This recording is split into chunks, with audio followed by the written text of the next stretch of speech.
Radio.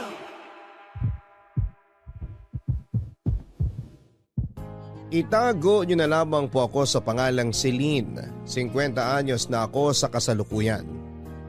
Gusto ko lang sanang ibahagi sa inyo ang nangyari sa amin ng first love kong si Diego. May 5 taon na ang nakakaraan. Lahat naman siguro tayo ay merong unang pag-ibig. Lahat naman siguro tayo ay may mga ala-alang paulit-ulit nating binabalikan kapag naririnig o nakikita natin ang ating first love. 16 years old lamang ako noong naging boyfriend ko ang kaklase kong si Diego. Crush ko na siya, kinder pa lamang ako noon. Hindi ako nagkagusto sa iba. Naalala ko nga na bago matapos ang bawat school year ay gumagawa ko ng paraan para manakaw ang mga ID niya. Meron akong karton ng sapatos noon kung saan ko inilalagay lahat ng ninakaw kong ID niya. Hindi siya naghinala na ako ang kumukuha noon sa bag niya. Madalas ko yung tingnan kapag nakakaramdam ako ng lungkot pag hindi ko siya nakikita tuwing summer vacation namin. Madalas kasi siyang nagbabakasyon noon sa probinsya nila sa Cebu at bumabalik na lamang pag magsisimula na ang klase. Ang karton din ng sapatos na yon ang pinaglalagyan ko ng mga sulat ko para sa kanya na hindi ko naman pinalak ibigay kahit na minsan. Hindi ko na inaasahan pa na liligawan ako ni Diego. Madalas siyang napapaligiran dati ng mga babae na di habak na mas maganda sa akin. Hindi naman kasi ako pansinin noon sa school namin. Kaya tinanggap ko na lamang ang katotohanan na hanggang pangarap ko lamang siya. Kahit aminado akong gabi-gabi ko siyang pinagdarasal noon para maging asawa balang araw. Hindi ko alam pero biglang nakinig ang Diyos sa mga taimtim kong dasal at nangyari ang matagal kong pinangarap. Isang araw ay nagpakita ng interes sa akin si Diego. Inakala kong pinagpupustahan lang ako ng mga kaibigan niya dahil uso yon sa school namin. Pero hindi naman pala. Inamin niya sa akin na gusto niya ako noong nakapagtapos kami ng high school. Halos malula ako noong inamin niya sa akin sa araw mismo ng graduation namin na gusto niya akong ligawan. Nagtaka ako kung bakit sa araw ng pagtatapos namin siya nag-decide na umamin. Sanagot niya ako at sinabing ang pagtatapos daw namin sa pag-aaral ang simula ng bagong kabanata ng buhay namin. At gusto niya raw noon na ako ang makasama niya sa pagbubukas ng bagong chapter ng buhay niya. Wala akong kasing saya nang inamin niya sa akin na matagal na siyang may gusto sa akin. Hindi lang daw niya ako nilapitan dahil ayaw niyang makasagabal sa pag-aaral ko. Alam kasi niyang importante ang pag-aaral ko dahil gusto ko maging valedictorian sa high school. Malaking tulong kasi yun noon, Papa Dudut, para makatungtong ako sa kolehiyo dahil hindi naman kami pinalad sa pera. Hinayaan niya akong mag-focus sa pag-aaral at nakontento na lamang na pinagmamasdan ako sa malayo. Inintay niyang makapagtapos ako ng pag-aaral bago nilapitan. Hindi ko na rin pinatagal pa ang panliligaw niya. Sinagot ko na siya pero nilihim pa rin namin yon. May mga ilan lamang na nakakaalam tulad na lamang ng bunsong kapatid ni Diego na si Netnet. Nangako kasi ako sa mga magulang ko na hindi muna makikipagrelasyon dahil kailangan kong unahin ang pag-aaral ko. Pumayag naman si Diego na ilihim muna namin yon. Nagawa naman naming patatagin ang aming relasyon sa loob ng 2 taon. Hanggang sa sumapit ang 3 taon ng relasyon namin. Doon na kami nagkaroon ng problema. Hindi nga nagpatuloy sa pag-aaral si Diego dahil kinailangan niyang makapagtrabaho kaagad. Sinama siya ng tiyuhin niya sa Cebu para doon mamasukan. Nagsulatan na lamang kami at paminsan-minsan ay nagtatawagan kapag may pera. Sa huling taon ng relasyon namin ay pinuntahan niya ako. Nagkita kami at napakasaya ko. Nag-celebrate pa kami ng 4th anniversary namin. Pero hindi ko inakalang yun na pala ang huling pagkikita namin. Hindi na siya muling nagparamdam pa. Dinamdam ko yon at kinasama ng loob dahil Hindi man lang siya nakipaghiwalay sa akin ng personal. Bigla lamang siyang nawala at hindi na ako nagkaroon pa ng balita sa kanya. Nahirapan akong kalimutan siya dahil pinaikot ko sa kanya ang mundo ko.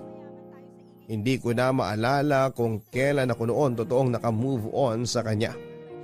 Basta isang araw ay hindi ko na siya hinanap pa.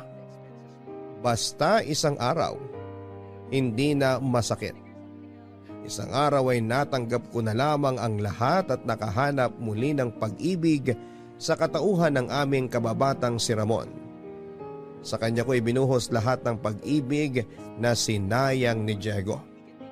Hindi ko na muling nakita pa si Diego ng ilang dekada. Hanggang isang araw makalipas ang mahigit 25 years, nagpakita siyang muli sa akin, Papa Dudut. Nagbalik siyang muli sa aming lugar.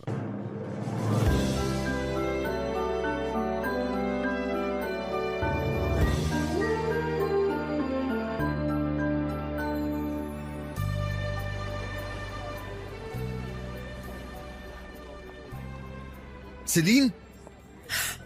Diego? Kumusta ka na? Ayos naman ako. Ikaw? Ang laki ng ginanda mo. Hindi kita nakilala. Baka ang ibig mong sabihin ang laki ng tinanda ko. Anong tinanda sinasabi mo? Mukha ka pa ring high school. Ang kinis pa rin ng balat mo. San banda makinis? Napakasinungaling nito. Pwede ba kitang ipasyal mamayang hapon? Ipasyal? Bakit? Di ba gusto mong laging namamasyal? Hindi mo naman ako kailangang ipasyal. Pumunta tayo ron sa bilian ng mga puto sa ikatlong kanto. Ililibre kita. Binayaran na kasi ni Nenet yung utang niya sa akin. Kasama mo na ulit bunsong kapatid mo? Hindi ba't... Hindi naman kami nagkaiwalay ni Nenet Ano bang sinasabi mo? Diego, naguguluhan ako Pwede ba kitang mayakap? Mayakap? Bakit? Hindi ka ba nananabik sa yakap ko? Diego, ano bang sinasabi mo? Huwag mong sabihin may tampo ka sa akin. Diego, sandali Pwede nga. kitang suyuin. Alam ko naman kung paano kita mapapatiklop. Hindi kita maintindihan. Ano bang nangyayari sa'yo? Ikaw nga tong di ko maintindihan Ano bang nangyayari sa'yo? Diego! Dahil ba di ako nakasulat agad sa'yo? Sinabi ko naman na maraming pinapagawang trabaho ang tsuhin ko. Diego, ang tagal na nun. Ayun nga Ang tagal na nun pero parang di mo pa rin ako mapatawad. Teka, ayos ka lang ba? Oo naman. Ikaw nga tong parang wala sa sarili Baka talagang kulang ka lang sa yakap. Lika nga. Huwag mo ako yayakapin!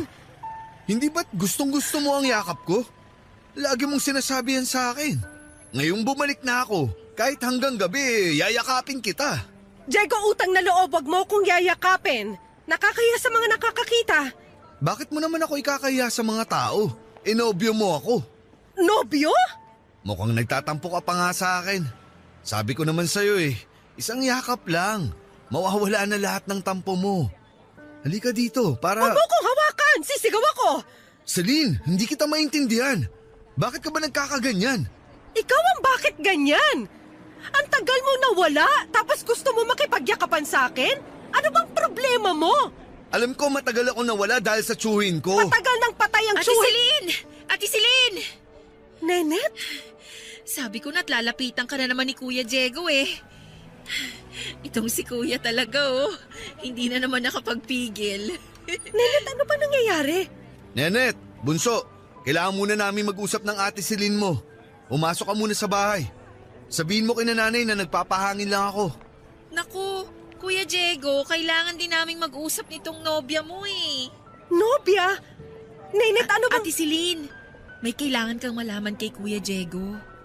Please, mag-usap tayo.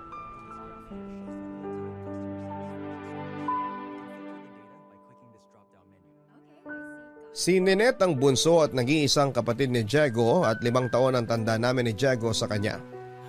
Naging close kami nung naging kami ng Kuya Diego niya. Isa siya sa ilang mga nakakaalam sa relasyon namin. Sinuportahan niya ang relasyon namin ni Diego kaya labis din siyang nasaktan nung time na iniwanan ako ni Diego nang walang paalam. Ilang beses kong kinulit noon si Ninette para sabihin sa akin kung bakit bigla na lamang hindi bumalik si Diego sa amin. Tinikom niya ang bibig niya bilang respeto sa kahilingan ni Diego. Hindi na kami nakapag-usap ni Ninette dahil nagtampo ako sa kanya. Nanirahan na rin siya sa Cebu nang legal na siyang makapagtrabaho. Nawalan ako ng balita sa kanya, Papa Dudut. Kasama noon si Ninette sa binaon ko sa limot. Hanggang isang araw nga sabay silang nagpakita sa akin ni Diego. Nagpakita sila sa akin na nagdulot ng gulo at kalituhan sa buhay ko. Pumasok na noon ang bahay si Diego sa utos ni Ninette. Hinilan naman ako ni Ninette para pumunta sa isang sulok para makapag-usap. Nalito at naguluhan ako sa mga nangyayari, lalo na yung inasta ni Diego noong nakita niya ako.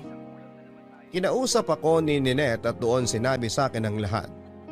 Posible raw na may demensya si Diego at tanging naaalala ay ang tungkol sa naging relasyon namin dati. Sinabi rin ni Ninette na may problema na rin sa pag-iisip si Diego. Hindi lang yon ang nalaman ko, Papa Dudut. Sinabi rin ni Ninette na posibleng hindi na rin magtagal pa ang buhay ni Diego dahil meron siyang karamdaman na wala na ring lunas. Nakiusap sa akin si Ninette na kung pupwede isakyan ko na lamang ang mga sinasabi ni Diego. Nakiusap siyang magpanggap pa rin akong karelasyon si Diego dahil kapag nahaharap sa kasalukuyan si Diego, nagpapanik siya at naglalayas. May ilang beses din daw nagtangkang magpakamatay si Diego.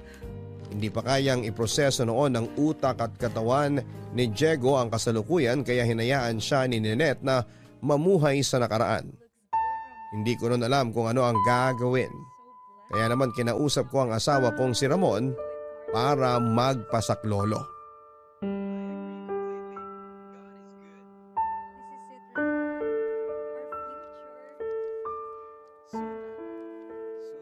Ramon, nagbalik na si Diego. Babalik ka na ba sa kanya? Iiwan mo na ba ako? Ramon, Biro lang ang sinabi ko si Lynn ha. Huwag mong totohanin. Ramon, ang komplikado ng sitwasyon. Teka nga, ano ba nangyari? Babalik ka ba kay Diego? Ano ba naman si Lynn? Hindi ako babalik sa kanya. Pero Ano? kailangan ko. Ha? Makikipagbalikan ka talaga sa kanya? Grabe naman pambabasto sa akin yan. Hindi lang sa pagkatao ko, pati sa relasyon na to. Magpapanggap lang akong babalik sa kanya. Nalalabuan ako. Ano ba nangyayari? Ang nangyari, nakita ko siya kanina habang naglalakad ako pa uwi rito. Tapos ano? Na-inlove ka na ulit? Patapusin mo muna kasi ako. Pasensya na. Kinakabahan kasi ako sa mga sinasabi mo eh. Wala akong balak iwan ka. Wala akong balak makipagbalikan sa kanya. Nakita ko siya kanina at parang wala siyang naaalala na nagkahiwalay na kami. Parang ang nakaraan namin kasalukuyan pa rin sa kanya. Teka nga. Naguguluhan ako. May sakit sa isip si Diego. Ang tanging naaalala lang niya ay yung naging relasyon namin dati. Lahat ng mga alaala niya umiikot lang sa mga taong nagkasama kami. Kaya ang gusto ko sanang mangyari, magpapanggap muna akong karelasyon niya. Huwag ka mag-alala, magpapanggap lang ako, hanggang dun lang. Sinabi niya yan sa'yo? Naniwala ka naman. Paano kung nagpapanggap lang siya para makuha ka niya sa akin? Hindi siya ang nagsabi sa akin. Yung bunso niyang kapatid. Si Nenet? Oo, at naniniwala ako sa kanya. Anong gusto mong gawin ngayon? Naaawa ko kay Diego eh. Marami siyang pinagdaan ng hindi maganda dati. Ilang beses siyang inabuso sa pinagtrabahuhan niya dati sa Cebu. At di mo naman kailangan saluhin yun para sa kanya. Hindi mo naman kasalanan yun eh. Hindi ko naman sinasabing sasaluhin ko ang nangyari sa kanya. Gusto ko lang pagaanin ang buhay niya, lalo na ang isipan niya. Gusto ko makatulong kahit sa maliit na paraan lang. Hindi maliit na bagay ang gagawin mo, Celine. Magpapanggap kang karelasyon niya. Paano naman ako? Kaya nga hihingi sana ako ng pangunawa mo. Alam kong mahirap para sa'yo tong gagawin Hindi ko. mo pwedeng ipaalam na lang sa kanya ang totoo? Hindi naman pwedeng habang buhay magpapanggap kang karelasyon niya. Hindi pwedeng habang buhay siyang mamuhay sa nakaraan. Ramon, hindi rin naman magtatagal ang pagpapanggap ko. Anong ibig mong sabihin? May taning na ang buhay ni Diego. Talaga? Hindi ko na alam kung anong sasabihin sa'yo, Celine. Gusto ko lang payagan mo kung gawin to. Ibalato na natin to sa kanya. Dapat nga hindi mo na gawin yan eh. Ipapaalala ko lang sa'yo ha. Iniwan ka niya nang walang paalam nun. Habang buhay kong maaalala yan. Masasaktan ka lang sa ginagawa mo. Binubuksan mo lang ulit yung nakaraan mo na dapat matagal nang nakasara eh. Wala nang epekto si Diego sa akin ngayon. Hindi mo masasabi yan. Kapag nakasama mo na ulit siya, baka… Ikaw na ang mahal ko. Pero kailangan ko lang gawin to. Ibigay na natin to kay Diego. Hindi naging maganda ang buhay para sa kanya. Hayaan natin siyang maging masaya kahit sa mga huling sandali niya sa mundong to. Hindi naman natin kasalanan kung bakit siya nagkaganon eh. Bakit kailangan tayo magdusa? Bakit kailangan tayo magsakripisyo? Isipin mo na lang, ginagawa natin to dahil mabuti tayong tao. Baka ginagawa mo lang to dahil mahal mo pa rin yung Diego na yun ha?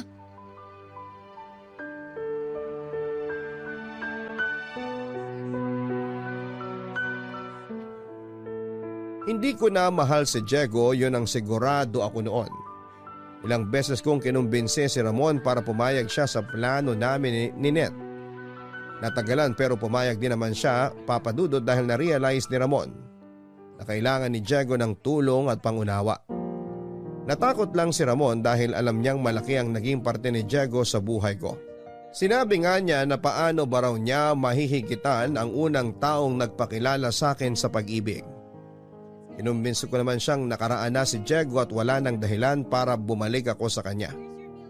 Hindi naman kaagad naniwala si Ramon sa akin. Malaki ang naging selos ng asawa ko kay Diego.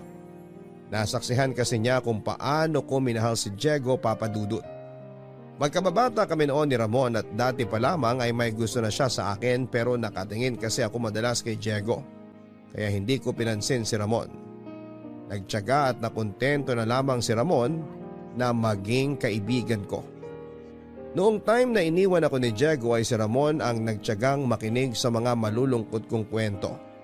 Siya ang umalalay sa akin noon habang paulit-ulit kong inaalala si Diego. Tinulungan ako ni Ramon para gumaan kahit papaano ang bigat na dinulot ni Diego sa akin. Hanggang isang araw ay inamin na ni Ramon na mahal niya ako. Sinabi niya sa akin na gusto niyang makasama ako. Hindi ko noon alam kung ano ang sasabihin sa kanya dahil mahal ko pa rin si Diego. Kahit sabihin pang may 3 taon nang nakalipas noon mula nang iniwanan niya ako. Naawa ko kay Ramon kaya ko siya sinagot. Nahiya na rin ako sa kanya noon dahil siya nga yung lagi kong nilalapitan sa tuwing nabibigatan ako sa nararamdaman ko. Inaral ko kung paano kalimutan si Diego at inaral ko kung paano mamahalin si Ramon. Nagtagumpay naman akong gawin niyong pareho. Nakalimutan ang nararamdaman ko kay Diego at minahal ko si Ramon. Sa loob ng ilang dekada ay nagpatuloy ako sa buhay kasama ang asawa kong si Ramon. Nakipagtulungan ako kay Ninette, Papa Dudut, at nilapitan ko siya para kausapin kung ano ba ang dapat gawin sa kondisyon ni Diego. Sinabi ko nga sa kanya na baka po pwede pang madaan sa pagpapagamot si Diego. Pero sinabi ni Ninette na hindi na rin daw uubra.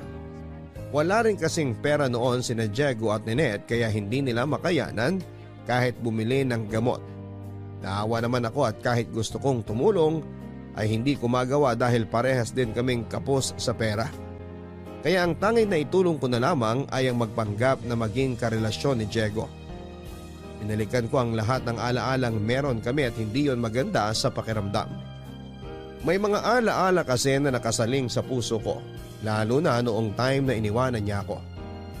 Pinilit kong isara dati ang huling taon ng relasyon namin ni Diego pero kinailangan kong buksan yon muli para makatulong sa kanya. Hindi ko ipinakita kay Ninette na nasasaktan ako sa mga naaalala ko. Gusto ko lang naman noon na makatulong kay Diego. Pero bakit ako yung sumasalo ng sakit? Noong sapat na ang alaalang meron ako ay pinuntahan ko na si Diego sa bahay nila ni Ninette. Noong nakapasok nga ako sa bahay nila ay parabang nakabalik ako sa nakaraan. Inayos ni Ninette ang bahay nila sa dating itsura. Pinagbasehan niya ang mga lumang larawan nila noong mga bata pa lamang sila. Nabilib ako sa ginawang effort ni Ninette para makatulong sa kanyang kuya Diego. Sinabi sa akin ni Ninette na hindi niya alam kung paano ipagpatuloy ang ginagawang pagpapanggap sa harapan ni Diego. Nahiya rin siya na kinailangan akong idamay sa sitwasyon nilang magkapatid. Naubusan na lang daw kasi si Ninette ng dahilan kung bakit hindi raw ako nakikita noon ni Diego. Lagi raw kasi akong hinahanap noon ni Diego at walang masabi si Ninette sa kanya. Nasa kalagitnaan kami ng pag-uusap noon ni Ninette nang lumabas mula sa kwarto niya si Diego. Nanlaki ang mga mata ni Diego na lumapit sa akin. Niyakap niya ako ng mahigpit. Hindi na ako pumalag noon at tinayaan siyang amuyin pa ang aking bunbunan.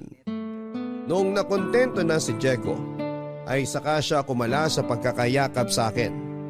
Initian niya ako para ipakitang nananabik siyang makasama ako. Hindi ka na ba galit sa akin, Celine? Naku, hindi na ako galit. Sorry pala nung nakaraan ha. Tama ka nga. Nagtatampo lang talaga ako. Wala yon. Alam ko namang nagtatampo ka lang talaga. Sana kasi nagpalambing ka na lang sa akin. Mabuti na lang at pinakalma ako ni Nenet. Salamat, Nenet, ha. Paborito mo pa rin talaga ang ate Celine mo, no? Aba, oo naman. Wala naman akong ibang gustong maging hipag kundi siya. Kasabwat niyo pa nga ako sa pagtatago ng relasyon niyo, di ba? Oo nga. Alam mo, Celine, laging sinasabi ni Nenet sa akin na pakasalan na raw kita. Kasi baka mapunta ka pa sa iba. Ang dami pa raw binata sa eskwela niyo na masigit sa akin. Natakot tuloy ako bigla. Hala, totoo ba yon, Nenet? Oo naman, Ate Celine. Sinabi ko nga kay kuya kapag nakapag-ipon na, pakasalan ka na bago ka pa mapunta sa iba. Wala naman akong balak mapunta sa iba. Kay Celine pa lang, masaya na ako. Kaya nga todo ipon ako nun sa Cebu eh. Wala rin naman akong ibang nakikitang makakasama ko kundi ikaw lang. Ate Celine, Kuya Diego, bibili lang ako ng soft drinks natin ha. Babalik ako agad. Magkwentuhan pa tayo. Sige, Dagdagan mo ng kabayan ha. Paboritong tinapay yun ni Celine eh. naaalala mo pa rin pala. Lagi mo ang sinasawsaw yun sa soft drinks na may yelo. Sige, mauna na ako. Ate Celine, ikaw na munang bahala kay Kuya Diego ha.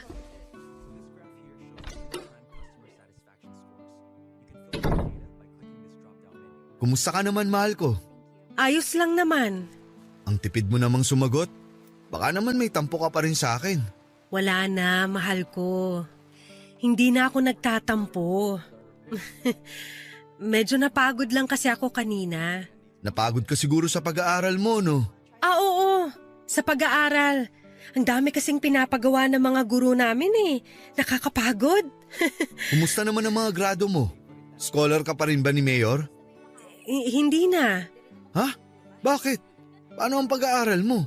Gagawan daw ng paraan ni nanay. Hayaan mo. Kapag bumalik ako sa Cebu sa susunod na buwan, padadalan kita ng pangmatrikula mo. Naku, wag na. Pumirmi ka na lang dito sa Maynila. Di ba nasabi sa'yo ni Nenet? Babalik ako sa Cebu sa susunod na buwan. Hinahanap ako ng tsuhin namin.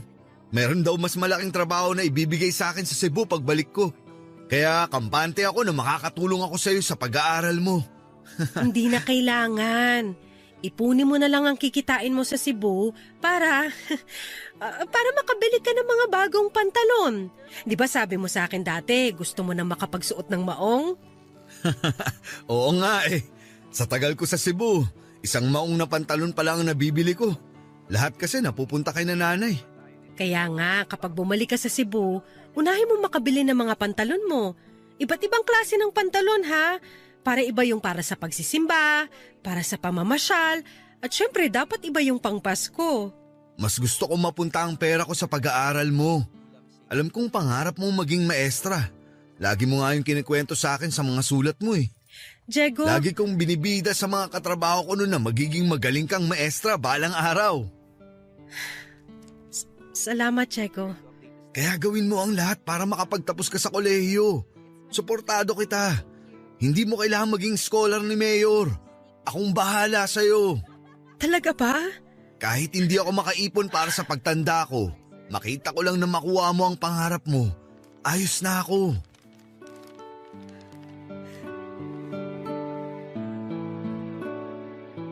Naiyak ako sa mga sinabi ni Diego sa akin.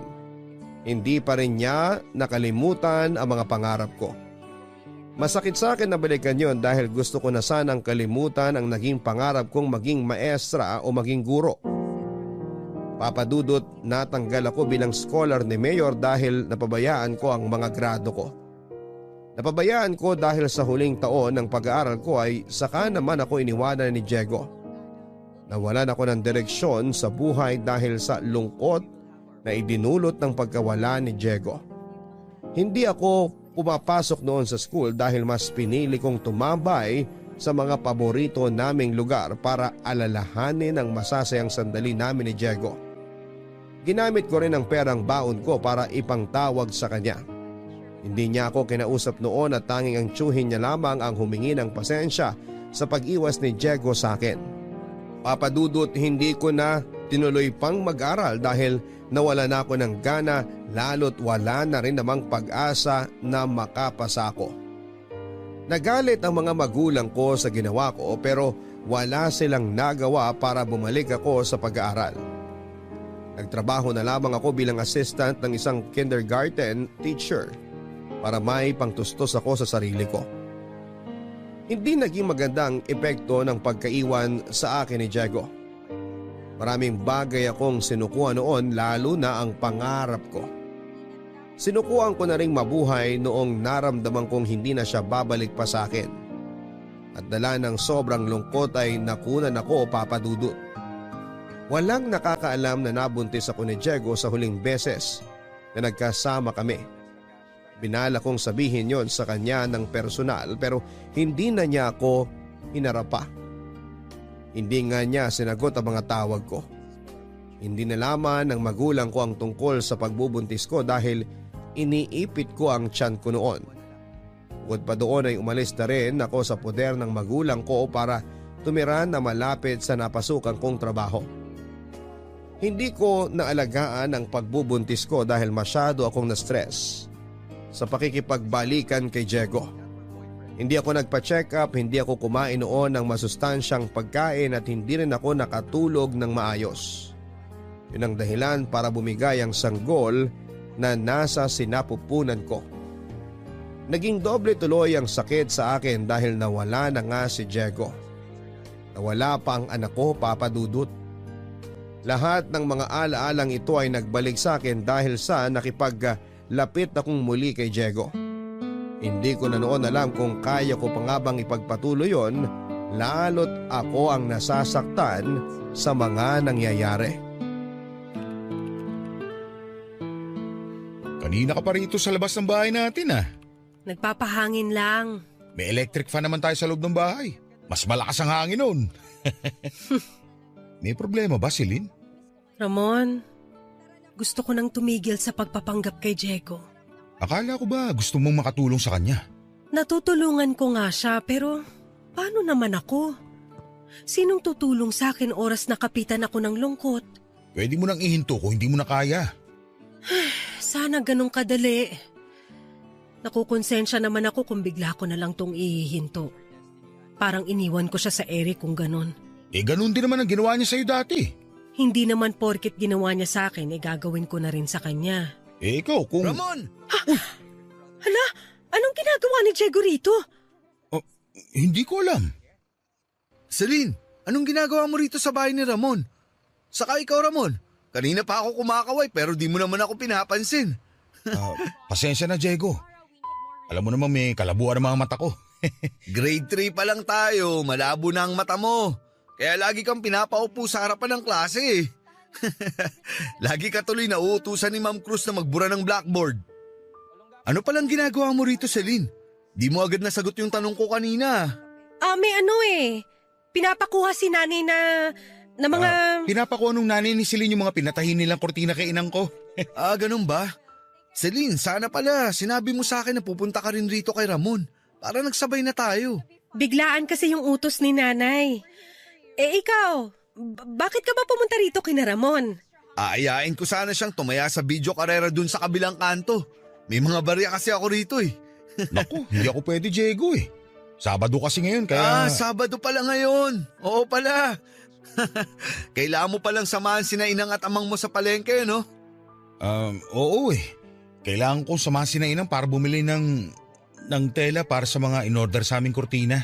Sabi ko sa'yo, matalas pa rin ang isipan ko eh. Andito ba sila ngayon? Gusto ko sana silang kamustahin. Last year ko pa silang huling nakita eh. Inang! Amang! Naku, nahuli ka na. Kalalabas lang nila kanina. Nag-deliver sila ng kurtina kina Kaiming. Naku, si Kaiming! Buti nabanggit mo siya. Bala kong bumili ng balisong sa kanya. Ireregalo ko kay Nenet para may pang-proteksyon siya kapag papasok sa eskwela. Samahan mo ako minsan kay Kaiming ha, Celine. Bibilan na rin kita ng sayo para magamit mo kung sakaling may bumastos sayo pagpapasok ko sa eskwela. Sige, ikaw ang bahala. Naalala ko pala bigla, Ramon. May pinapasuyo kasi si inang mo sa akin na danggit sa Cebu eh. Di ako nakabili. Nakakahiya tuloy. Hayaan mo na yun. Maiintindihan niya kung bakit di ka nakabili. Lagi kasi niyang pinapaalala sa akin sa tuwing umuwi ako rito sa Maynila. Lagi niya akong hinahawakan dito sa bandang siko ko para ipaalala sa akin yung danggit. Paborito kasi nila ang mga danggit sa almusal. Nabanggit nga rin niya yan sa akin. Sabi nga ni inang mo eh, dahil daw sa binibiling danggit ng amang mo dati, kaya naging sila. Oh, paano ba yan, Celine? Danggit na lang ata ang bibilin ko sa'yo para tayo na ang magkatuluyan. Puro ka talaga biro, Diego. Hindi ako nagbibiro ah. Alam ni Ramon kung gaano ako kaseryoso sa'yo. Di ba Ramon? Di ba? Oo naman. Celine, mahal na mahal ka ni Diego. Alam ko yun. Alam na alam.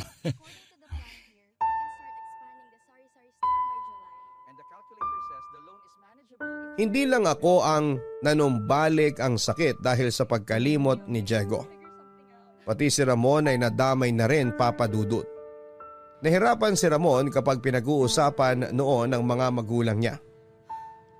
Nagpanggap na okay lang si Ramon sa tuwing binabalik ni Diego ang mga alaala ng mga magulang niya. Pinilit ng kalimutan ni Ramon ang nakaraan niya sa kanyang mga magulang dahil nag-iwan yon ng malaking peklat sa buhay niya. Matagal nang namatay ang mga magulang ni Ramon, Papa Dudut. 24 years old noon si Ramon nang pasukin ang bahay nila ng mga magnanakaw. Wala noon si Ramon dahil nasa trabaho siya. Stay-in na cook si Ramon sa Cavite. 2 beses lang sa isang buwan kung makauwi siya sa magulang niya. Gabi nung pinasok ng mga magnanakaw ang bahay ni na Ramon. Nakatulog ang mga magulang niya habang nililimas ang mga gamit nila. Nagising ang amang ni Ramon nang may marinig siyang pagkalampag sa sala at doon ay naabutan niya ang mga magnanakaw. Nagmakaawa ang amang ni Ramon na huwag silang sasaktan. Nung una ay tumupad naman sa usapan ng mga magnanakaw. Inayaan ang kanyang ama na kunin lahat ng kailangan nila, huwag lamang silang sasaktan ni inang. Pero nag-ibang lahat ng nagising ang inang ni Ramon. Nagpanik ang kanyang inang at sumigaw. Yan ang dahilan para pagsasaksakin ng mga magulang ni Ramon. Narinig yon ng ibang kapitbahay pero hindi sila nakialam sa takot na madamay. Noong narinig nilang wala na ang sigawan ay saka sila humingi ng tulong noon sa barangay. Pero huli na ang lahat dahil binawian na ng buhay ang mga magulang ni Ramon. Kung napaaga lang daw ang pagsaklolo ng mga kapitbahay noon ay baka nabuhay pa sila. Nahuli naman ang mga magnanakaw at inamin lahat ng mga nangyari. Kinabukasan lang nalaman ni Ramon ang masamang balita noong itinawag sa kanyang trabaho ang masamang balita. Agad na umuwi noon si Ramon at doon ay bumungad sa kanyang katotohanan na wala na ang mga magulang niya. Yon ang nakaraang ayaw na sanang balikan pa ni Ramon. Pero nagawang ungkatin yon ni Diego nang hindi sinasadya dahil sa kanyang kondisyon. Ilang beses ko nang gustong umatras noon sa pagpapanggap, Papa Dudut. Pero para bang hinihila pa rin ako pabalik kay Diego. Nasasaktan ako noon sa tuwing na ibabalik sa akin ang mga ala-ala naming dalawa. Pero hindi ko maintindihan ang sarili ko kung bakit parang gusto ko pa rin noong pakinggan ang mga ala-alang nilalatag noon ni Diego sa akin. Dahil sa pagkakalapit naming dalawa ni Diego, nakaramdam ako ng takot na baka bumalik ang pagmamahal ko sa kanya. gaano man ako ka-secured noon sa relasyon namin ni Ramon, ay kinakabahan pa rin ako sa tuwing hinahawakan ni Diego ang mga kamay ko. Nakaramdam ako ng takot na baka muli akong bumigay sa kanyang mga salita, Papa Dudut. May ilang beses na napatunayan kong delikado ang lumapit pa sa kanya dahil nagbabadyang magising ang pagmamahal ko sa kanya na matagal ko nang pinatulog. Tuwing hapon ay nagkikita kaming madalas ni Diego sa dati naming paaralan sa high school. Doon kasi kami madalas nagkikita noong kami pa lamang dalawa para walang makakita. Kaya pinagpatuloy ko yon para isipin ni Diego na kailangan pa rin naming ilihim ang relasyon namin. Nakukonsensya na rin ako noon, Papa Dudut. Alam kong deserve niya noon na malaman ang totoong nangyayari sa kanya, pero natatakot kami sa magiging reaksyon niya oras na aminin namin sa kanya ang lahat. Madalas kaming tumatambay sa classroom namin noong 4th year high school kami. Nasira kasi ang pintuan kaya madali lamang makapasok doon. Laging nagdadala noon si Diego ng kikiam at palamig na merienda namin habang nakatambay. Marami siyang baong kwento noon at madalas iyong mga nangyari noong nag-aaral pa lamang kami. Madali ko namang nasasalo ang mga sinasabi niya dahil sariwa pa rin naman yon sa aking alaala.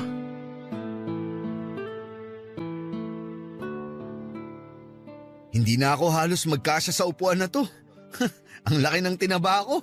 Ako rin naman, hindi ka nag-iisa. Ikaw, tumaba? Parang hindi naman.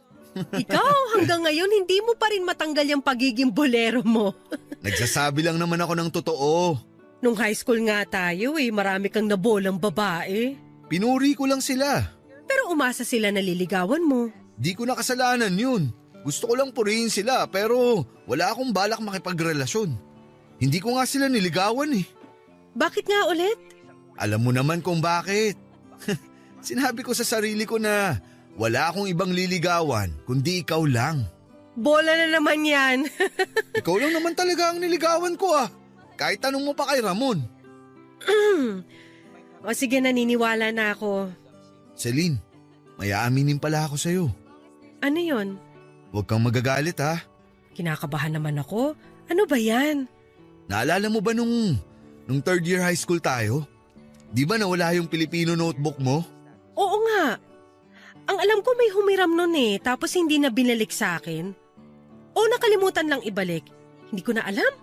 Mapapatawad mo ba ako kapag sinabi ko sa'yo na ako yung kumuha ng notebook mo? Talaga? Bakit hindi mo binalik? Ang tagal kong hinanap yun Hindi ko binalik kasi di ko naman talaga iniram. Kinuha ko yun sa bag mo. Alam mo bang napagalitan ako ng teacher natin dahil doon? Wala akong maipakita nung mag-check na ng notebook. Pinahiya pa ako ng teacher natin kasi sinabi niya na nagrarason lang daw ako na nawala ko yung notebook ko. Sinabihan pa akong tamad. Kaya nga natakot na akong ibalik sa'yo eh. Kasi alam kong magagalit ka. Bakit kasi kinuha mo nang walang paalam? Sana sinabi mo sa akin. Hindi naman ako madamot. Nagpapahiram naman ako ng gamit Nahihiya kasi ako sa'yo. Di kita malapitan kasi ewan ko ba. Kaya nung PE natin, kinuha ko yung notebook mo. Bakit mo nga kinuha? Ilang beses kasi kitang nakita na nagsusulat ng tularon sa notebook mong yun. Nakakatuwa. Nakita mo yun? Sa likod mo lang ako nakaupo, di ba? Kapag wala pa yung teacher natin, nagsusulat ka ron sa likuran ng notebook mo.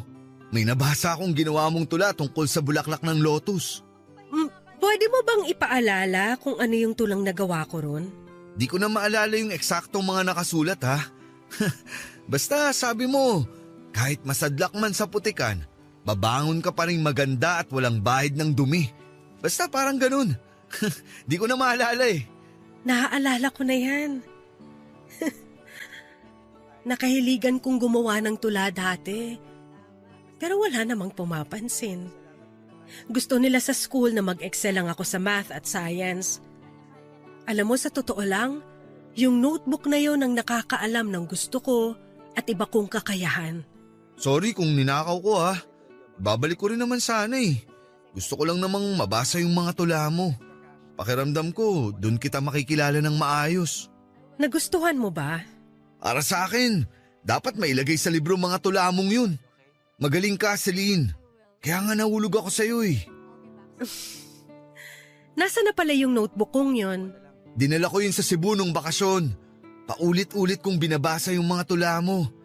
Kapag naaalala kita, binubuklat ko yun. May aaminin din ako sa'yo.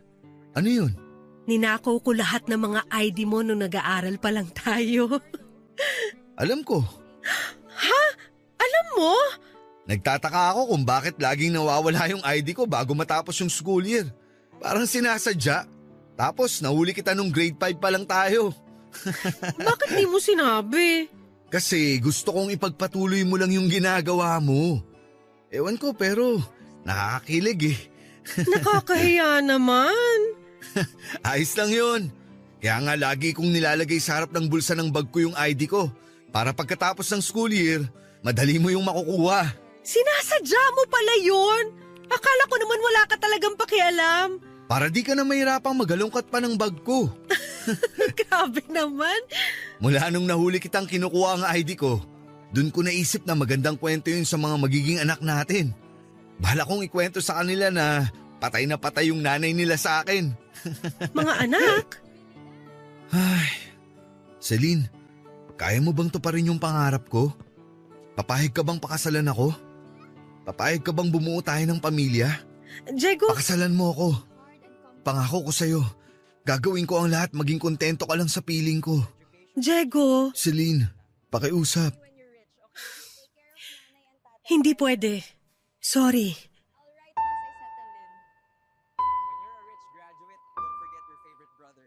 Nabigla ako sa proposal ni Diego. Hindi ko inakalang aabot kami sa ganong punto at napatakbo ako palayo sa eskwelahan namin. Hindi muna ako umuwi noon sa amin dahil alam kong pupuntahan ako noon ni Diego. Sumakay ako ng bus at wala na akong pakialam noon kung saan man ako dalhin. Umiyak ako sa loob ng bus noon, Papa Dudut. Wala na akong pakialam kung nakatingin sa akin ang mga ibang kasabayan ko. Inaalala ko yung eksenang nag-propose sa akin si Diego. Matagal kong pinangarap yon, Papa Dudut, at bata pa lamang ako noon ay lagi ko na yung ipinagdarasal.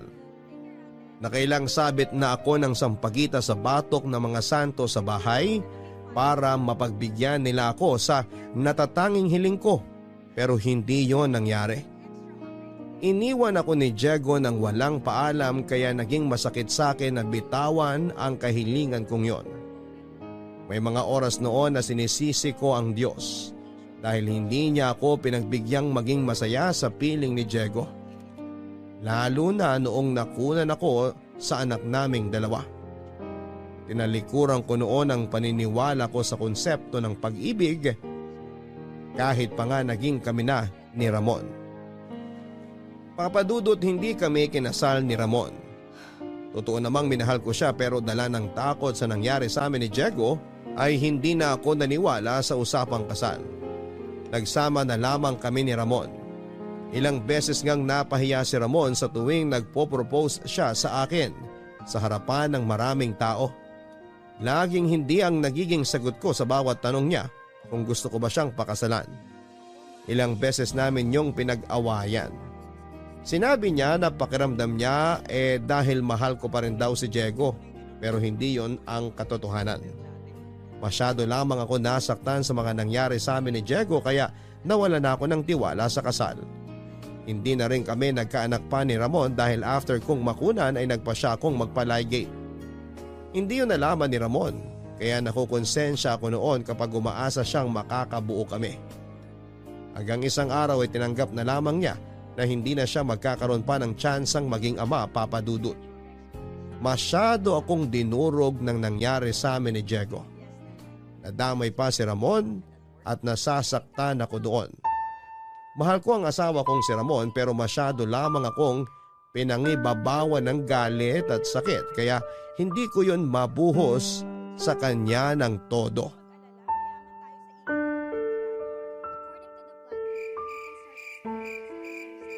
Celine, kanina pa ako nag-aalala sa'yo. Saan ka ba pumunta? Gabi na.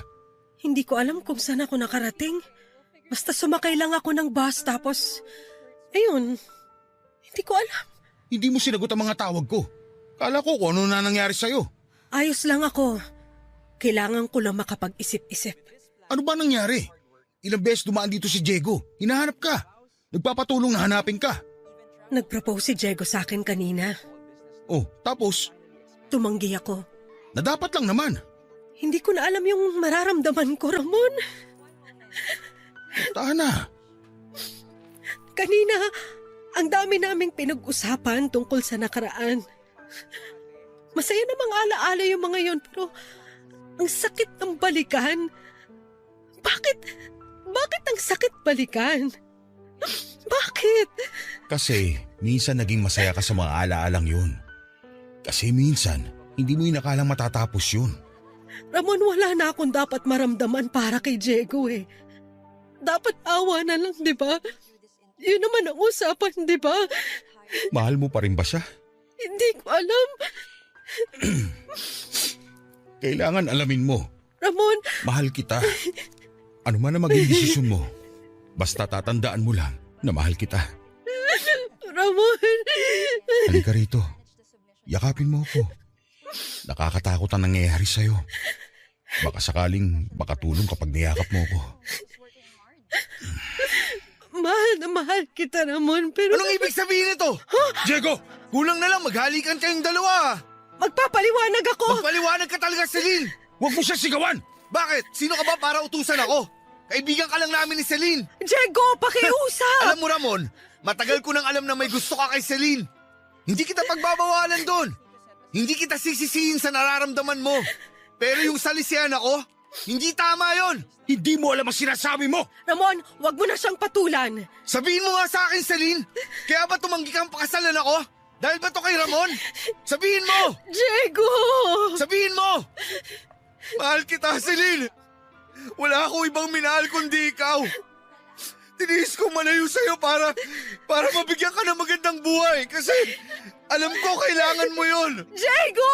Sinakripisyo ko huwag kang makasama para na makapag-ipon ako. Para sa'yo. Para sa atin. Para sa magiging pamilya natin. Tapos! Tama na, Diego! Halika! Doon tayo mag-usap! Huwag mo ako hawakan! Traidor ka, Ramon! Traidor ka, Celine! Kumalma ka, Diego! Parang awa mo na! Anong ginawa ko sa inyo? Bakit ginanito niyo ako? Anong mali ko? Anong ginawa ko? Diego, mag-usap tayo. Parang awa mo na. Kumalma ka! Huwag mo ako hawakan! Malandi ka, Celine! Malandi ka! Mamatay ka na sana, Celine! Mamatay ka na! Bawiin mo lahat ang sinabi mo kay Celine! Kung ayaw mo mas padugoy ko bibig mo! Mamatay ka na rin, Ramon! Mamatay ka na! Bawiin mo lahat ang sinabi mo! Mamatay na kayong lahat!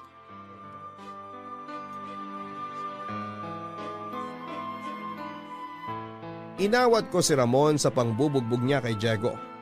Noong kumalma na si Ramon, nakatakbo kaagad palayo si Diego. Hindi ko naman maiwan noon si Ramon kaya hindi ko nahabol si Diego. Inisip kong umuwi lang siya sa bahay nila pero nagpunta si Ninette sa bahay namin para alamin kung andun daw ba si Diego. Doon na kami nag-worry dahil hindi pala umuwi si Diego noon. Sinabi ko kay Ninette lahat ng mga nangyari, Papa Dudut. Inasahan kong magagalit siya at maunawaan ko naman yon pero napaiyak na lamang si Ninette habang pinapakinggan ang mga sinasabi ko. Naintindihan niya kung bakit ganon ang reaksyon ni Ramon sa ginawa ni Diego. Hiningi ko ng pasensya ang pananakit ni Ramon kay Diego pero sinabi ni Ninette na wala kaming kasalanan sa mga nangyari. Yun nga raw talagang magiging epekto dahil sa patuloy naming pagpapanggap. Naisip ni Ninette na sabihin na kay Diego ang katotohanan pero nagdadalawang isip siya dahil baka mas lalong mapasama ang kuya niya. Hinanap namin noong gabing yon si Diego. Nireport na rin namin sa barangay ang mga nangyari. Sinisi kami dahil sa mga ginawa naming pagtatakip. Pero hindi na lamang namin nilaban ang dahilan namin dahil wala namang totoong makakaunawa ng sitwasyon naming lahat. Hindi namin nakita si Diego, hindi ako nakatulog noon sa pag-aalala, Papa Dudut. Sinisisi ko ang sarili ko at sana'y pumayag na lamang ako noon sa inalok niyang kasal para hindi na kami umabot sa ganung punto. Kaso naisip ko na paano kung matuloy ang kasal na yon? Paano na lamang si Ramon? Papa Dudut, wala na akong ibang gustong makasama sa kasalukuyan kundi si Ramon. Pero sa tuwing naiisip kong kailangan ako ni Diego ay bigla akong naguguluhan. Nakahiga na ako noon sa kama nang nagpa siya akong hanapin si Diego ng mag-isa. Dahan-dahan akong umalis sa kama at nang nasiguro kong hindi na ako napansin ni Ramon na bumangon ay saka ako nagbihis para lumabas na ng bahay. Hindi ko alam noon kung saan ako pupunta para mahanap si Diego. Kabado man ay ipinagpatuloy ko ang paglalakad kasabay ng pag-iisip kung saan ba pwedeng pumunta si Diego. Natakot ako dahil madaling araw na yon at halos wala ng tao sa paligid ko. Nilakasan ko ang loob ko para hanapin si Diego. Napadpad ako sa lumang paaralan namin.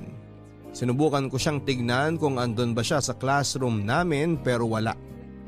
Inisip ko ulit kung saan ba siya madalas nagpupunta dati. Nagpunta ako sa bus terminal dahil dati kapag nai-stress na siya sa pamilya niya ay doon siya tumatambay. Sinabi niya na yung ingay ng mga busina ng mga bus at mga nagmamadaling tao ang nagbibigay ng kapayapaan sa kanya. Pero wala rin siya noon doon. Napagod na ako sa kakaikot noon, Papa Dudut, pero hindi ako sumuko. Naupo muna ako sa gilid ng bangketa para makapag-isip pa. Nanakit na ang ulo ko sa kakaisip.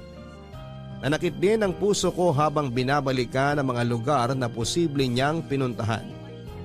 Dahil ang bawat lugar na naiisip ko ay may parte pa rin ng alaala naming dalawa.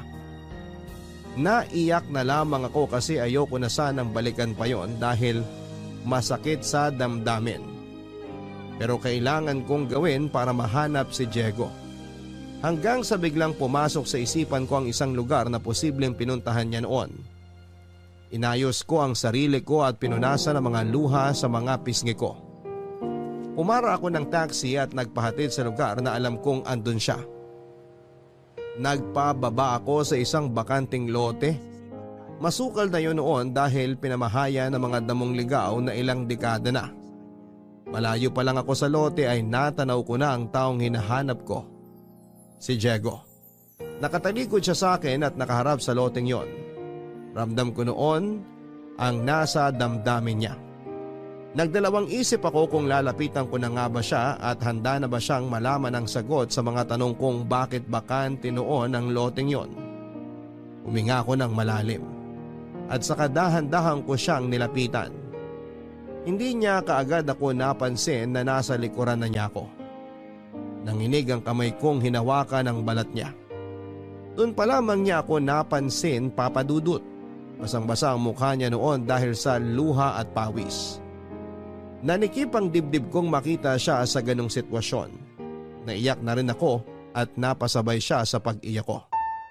Alam ko noon na marami na siyang tanong sa isipan niya at hindi ako sigurado kung kaya ba niyang tanggapin ang mga isasagot ko. Niyakap ko siya ng ilang saglit bago siya umarap muli, Papa Dudut.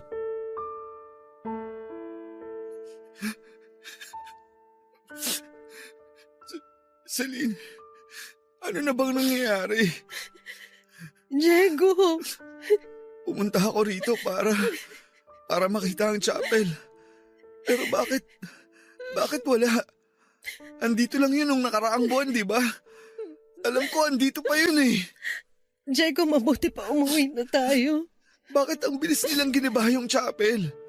Tapos, ang bilis na buhay ng mga damong ligaw. Bakit? Bakit ganun? Tsaka ko nasasabihin sa'yo kapag nakaalis na tayo rito. Hindi! Ayoko! Diego! Bakit bakanting lote na lang to? Nasaan na yung chapel? Hindi ko alam. Bakit hindi mo alam? Nandito lang tayo nung nakaraang buwan, di ba? Naglakad pa tayo ng sabay papunta sa altar. Kasi nagpa-practice tayo ng lakad natin kapag kinasal na tayo, alam ko. Natatandaan ko. Nakasuot ka pala ng pink na bestida. May bulaklak pa sa laylayan, di ba? Nakasuot ka rin ng puting t-shirt na regalo sa'yo ni Nenet nung birthday mo, nung mag-19 ka. Namitas pa ako ng santan para hawakan mo habang naglalakad tayo sa altar. Hinaluan mo pa nga ng dahon ng pandan at binalot pa sa Manila paper para magmukhang bouquet. Nasaan na yung chapel, Celine? Bakit nawala? Siguro kasi kailangan mawala na nun kasi masyado ng luma. Hindi na kasi ligtas na puntahan, na dalawin. Delikado na kapag pinasok pa ng mga tao. Kailangan mawala nun para mapalitan ng bago. Yung mas maganda, mas matibay, mas kaya makipaglaban sa panahon. Hindi. Mas maganda yung luma. Kasi marami nang nadinig na hiling at mga dasal yun. Marami nang tinupad ng mga pangako ang chapel na yun. Napatunayan na yun ng panahon. Alam ko, pero... Nakita ng chapel na yun kung gaano kita kamahal. Alam ko. Nangako ako sa chapel na yun, Celine. Nangako ako na kapag bumalik ulit ako rito mula sa Cebu, pakakasalan na kita. Kahit wala pa akong pera. Gusto kitang pakasalan. Gusto kong mangako sa'yo na gagawin kong maayos ang buhay mo. Gusto kong tuparin yung pangako na yun. Halika na, Checo. Sa bahay na lang tayo mag-usap. Bakit kailangang mawala ng mga importante sa akin? Una, itong chapel. Tapos ikaw. Tayo. Bakit nawala yung tayo? Minsan siguro kasi kailangan may mawala para may makapagsimula. Ayokong magsimula sa iba. Gusto ko sa'yo lang. Celine, sa'yo lang. Hindi nating pwedeng ipilit yung hindi pwede. Ramdam ko naman na nagbago ka na, Celine. Mula nung umuwi ako rito, nanlamig ka na sa akin. Hindi ka na katulad nung dati. Hindi totoo yan. Marami lang talagang nangyari. Oo nga, marami nang nangyari. Di na ako nakahabol. Mabuti pa kayo ni Ramon. Gusto ko maintindihan mo lahat, Diego, pero mahirap. May mas mahirap pa ba sa kalagayan ko ngayon? Hinahanap ka na ni Nenet. Kanina pa siya nag-aalala sa'yo. Kahit si Nenet, alam kong may tinatago sa akin. Alam kong may nagbago pero hindi ko alam kung ano. Kailangan mo lang magpahinga. Napagod ka lang kanina at saka... Kaya mo bang mangako sa akin na sasabihin mo lahat kapag umuwi tayo? Oo naman. Susubukan ko. Gusto ko lang namang malaman yung totoo eh. Kahit gaano pa kasakit. Kahit mahirap. Di ba dapat malaman ko ang totoo? Di ba, Celine? Oo naman. Pero bakit parang natatakot kayong sabihin sa akin ang totoo? Diego, gusto kong sabihin sa'yo lahat, pero... Tama na, Celine. Sige, naiintindihan ko. Halika na. Okay.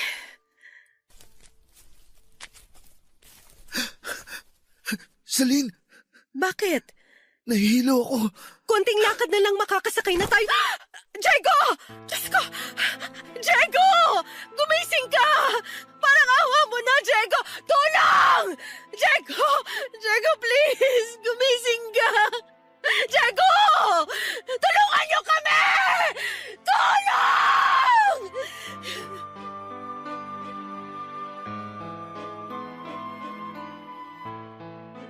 Ilang minuto pa ang hinintay ko bago ako nakahingi ng tulong. Mabuti na lamang at may dumaang jeep sa lugar na yon. Tinulungan ako ng jeepney driver na buhatin si Diego. Inatid kami ng driver sa pinakamalapit na ospital. At habang nasa loob ng jeep ay hindi ako mapakali, Papa Dudut. Nanginginig ako dahil baka hindi na gumising pa si Diego. Panayang dasal ko noon, Papa Dudut. Natakot ako sa mga nangyayari noong nasa ospital na kami. Inasikaso nila agad si Diego at nakitawag ako sa ospital para makausap si Ramon. Nagmamadali akong pinuntahan ni Ramon, kasama niya noon si Ninette na walang tigil ang pag-iyak.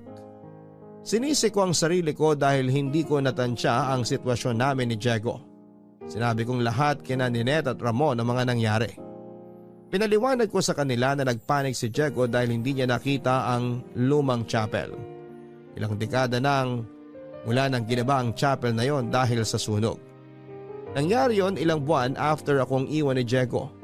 Hindi niya nabalitaan ang mga nangyari. Kaya laking gulat niya noong nakita niyang bakanteng lote na yon at napamahayan pa ng mga ligaw na damo. Hindi nakaganda sa kalagayan ni Diego ang nakita niya. Yun din ang sinabi sa amin ng doktor. Papadudod sa paglipas ng mga araw ay lumubahan na ang kalagayan ni Diego. Nalungkot si Diego ng sobra at yon ang isa sa mga dahilan kung bakit bumagsak na rin ang katawan niya. Hindi na siya pinagstay pa sa ospital at nakiusap ang kapatid ni Ninette na iuwi na lamang si Diego dahil hindi nila kayang magbayad. May pinirmahan na lang noon si Ninette at naiuwi na rin namin si Diego. Yun din naman ang pakiusap ni Diego dahil mas nalulungkot daw siya sa ospital. Pansamantala ay tumira muna ako noon sa bahay ni Diego kasama si Ninette. Pinayagan naman ako ni Ramon dahil naawa na rin siya sa kalagayan ni Diego. Naramdaman na rin kasi namin noon na hindi na siya magtatagal pa sa mundo. Inalagaan ko si Diego sa abot ng makakaya ko. Hindi ko ipinakita sa kanya na nasasaktan ako sa kalagayan niya. Nahirapan ako, Papa Dudut, dahil wala kaming magawa para maging maayos ang kondisyon niya. Wala kaming ibang nagawa kundi ang humingi ng tulong sa Diyos. Kahit na walang kasiguraduhan, napapakinggan niya kami. Hindi mo naman kinain yung niluto ni Nenet. Hindi ko kasi gusto yung lasa. Shh! Huwag mong sabihin ha. Oo, atin-atin lang yun. Ang laki na ng eye bags mo. Kakapuyat. Dahil sa akin no, nakonsensya tuloy ako. Uy, hindi ah. Napupuyat kasi ako kakanood ng TV. May inaabangan kasi ako sa gabi na teleserye kaya… Celine, alam ko. Hindi ka umaalis sa tabi ko para mabantayan lang ako. Di ka natutulog kasi takot ka siguro na di na ako magising. Kailangan kitang alagaan. Hayaan mo na ako. Pero kailangan mo ring alagaan ang sarili mo. O sige, magpapahinga ako ng maayos basta dadamihan mo yung pagkain mo, ha? Basta hindi si Nenet yung magluluto.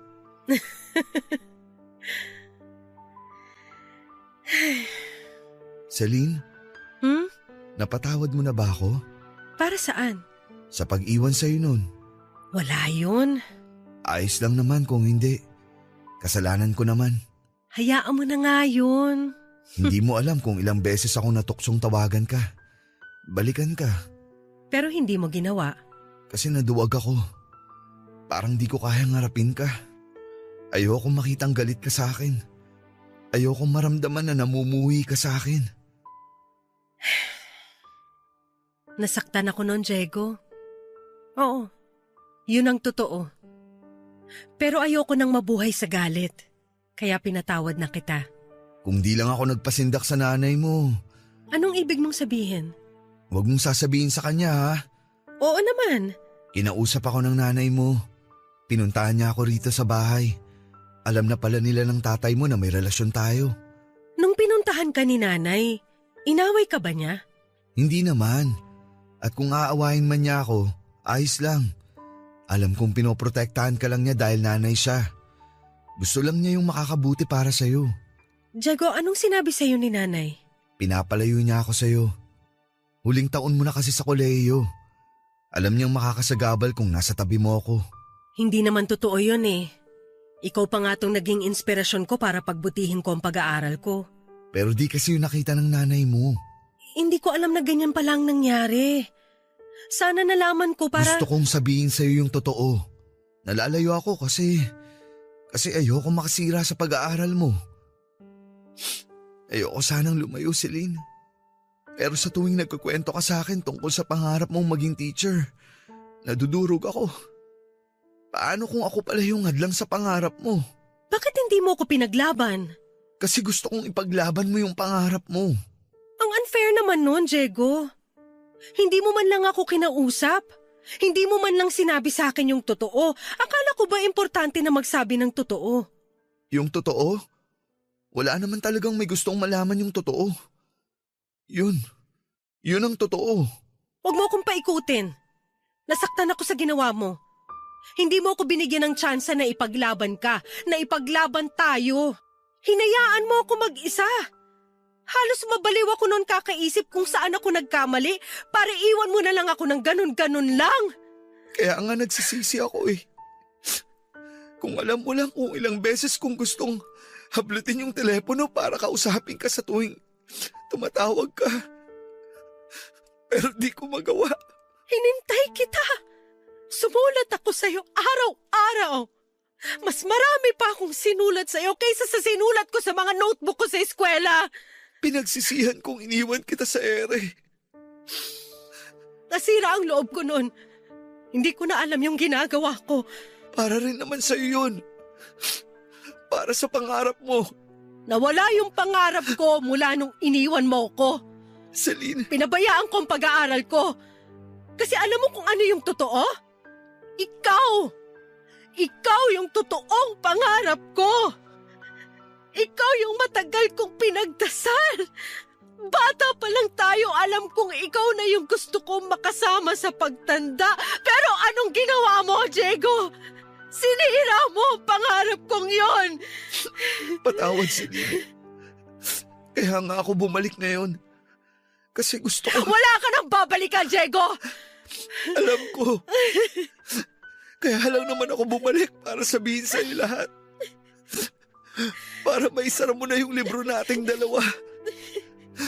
Kasi tapos na ako sa buhay mo, Celine. Alam ko yun. Ramdam ko yun. Hinihintay ko lang na sabihin mo sa akin yun kasi di ko kaya kung ako ang gagawa nun.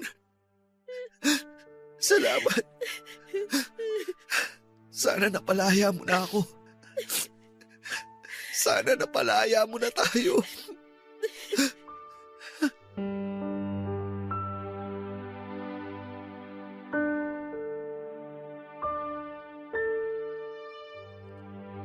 Yun lang naman pala ang kailangan ko.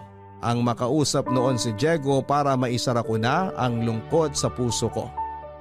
Sa naging pag-uusap namin yun ni Diego ay nalinawan na ako. Nasagot na ang mga tanong na matagal kong pinaikot sa utak ko.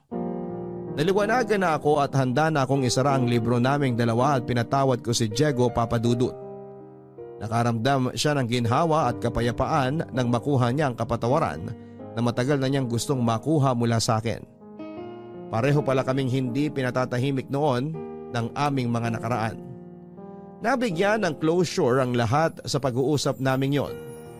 Niyakap ko siya sa huling pagkakataon at iniyak naming pareho lahat ng inipon namin sa puso namin ng ilang dekada.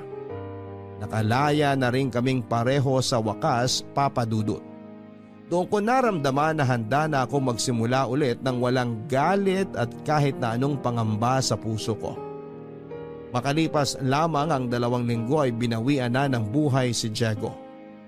Baka sa kanyang mukha noon ang kapayapaan habang hinahatid namin siya sa kanyang huling hantungan. Papadudot, nagpakasal na rin kami ni Ramon. Walang kasing saya si Ramon nang inaya ko siyang magpakasal. Inamin ko na rin sa kanya ang ilang bagay na itinago ko ng matagal. Sinabi ko ang tungkol sa pagkawala ng anak namin ni Diego. Inamin ko rin sa kanya na hindi na kami pwedeng magkaanak dahil nagpa-ligate na ako. Tinanggap niya ang lahat ng yon. Naramdaman kong nalungkot siya dahil nawalan siya ng tsansa na magkaroon ng isang pamilya. Pero sinabi niya sa akin na ako ang pamilya niya. Sinabi niya na hindi naman kailangang may anak para mapatunayan lamang na pamilya kami. Sa ngayon ay lumipat na kami sa probinsya, Papa Dudut. Iniwan na namin ang naging buhay namin sa dati naming lugar. Hindi pa huli ang lahat para makapagsimula kami ulit. Kahit sabihin pang may edad na kami ay hindi pa rin kami nawala ng loob na magiging maganda ang bunga ng pagsisimula namin. Hindi pa huli ang lahat. Maraming salamat po sa pagbasa ng aking liham. Ang inyong kapuso at kabarangay, Celine. Lahat naman tayo ay naghahangad ng sagot sa mga tanong na iniwan sa atin ng mga taong parte ng ating nakaraan. Hindi masamang alamin ang mga sagot lalo't alam mong makakatulong yon sa pag-usad mo sa kasalukuyan. Masakit para sa ilan na hindi na nakakuha ng sagot o closure mula sa mga nangyari. Hindi nila tanggap sa kanilang nakaraan. Kung sakali mang pinagdamutan kayo ng panahon sa mga sagot ay sana'y makayanan nyo pa rin magpatuloy